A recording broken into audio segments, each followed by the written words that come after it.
Hello everyone, welcome back to our channel. In this video, I'm going to show you how you can download and install Booking.com. Before that, make sure you are connected with your internet and open Play Store app on your phone. At the top bar, you can see search bar, tap on it and then type Booking.com.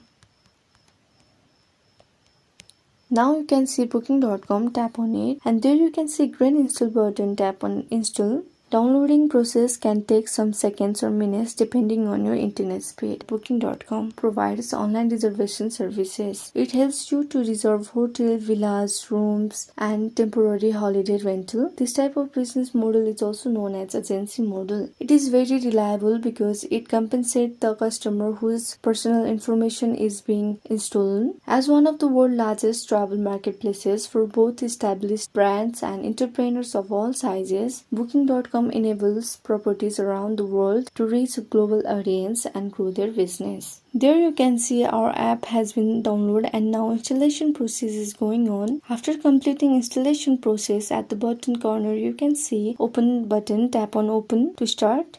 So our app has been successfully installed. Hope this video helped you. Please like, share, comment and hit the notification bell icon. Thank you.